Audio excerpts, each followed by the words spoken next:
তুমি আর তো কারণ শুধু আমার।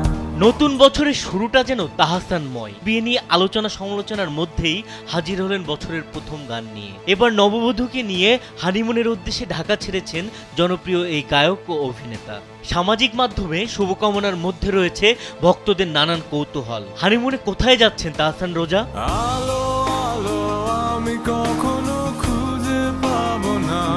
কণ্ঠশিল্পী ও অভিনেতা তাহসান খান নববধূ মেকআপ আর্টিস্ট রোজা আহমেদকে নিয়ে মঙ্গলবার সকালে হানিমুনের উদ্দেশ্যে ঢাকা ছেড়েছেন। সকাল 8:55 দেশের একটি এয়ারলাইন্সের উড়োজাহাজে তারা রওনা হন মালদ্বীপের উদ্দেশ্যে। আপাতত সূর্যময় দ্বীপরাজ্যেই কাটবে তাদের মধুচন্দ্রিমার বিশেষ মুহূর্তগুলো। স্যান্ডেলিনা সো, রূপচর্চায় আভিজাত্য। সেখান থেকে খুব শিগগিরই দেশে ফিরে আসবেন নবদম্পতি। এরপর যুক্তরাষ্ট্রে উড়াল দিতে পারেন রোজা, কারণ সেখানে রয়েছে তার রোজাস ব্রাইডাল মেকওভার প্রতিষ্ঠান।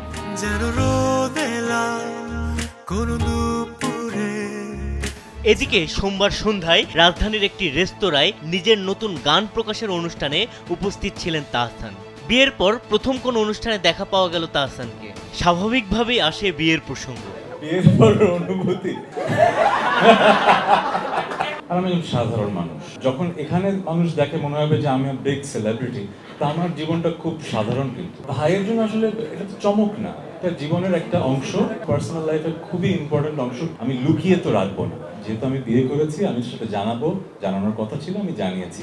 বিয়ের খবরে আলোচনা সমালোচনা নিয়ে তাহসান বলেন, আমাদের দেশের মানুষের মধ্যে রসবোধটা একটু বেশি। না, রসবোধ আমাদের দেশের হিউমারের অ্যাকসেপ্টেন্সের ক্যাপাসিটি কিন্তু এক এক রকম। যেটা মনে হয় যে আমরা একটু আমাদের জাতিগতভাবে একটু বেশি জাজমেন্টাল। সোমবার প্রকাশিত একা ঘর আমার শিরোনামে গানটি লিখেছেন ও সুর করেছেন তাহসান খান। প্রকাশ করেছে অনুপম রেকর্ডিং। সঙ্গীত আয়োজন করেছেন তাজিদ সরকার।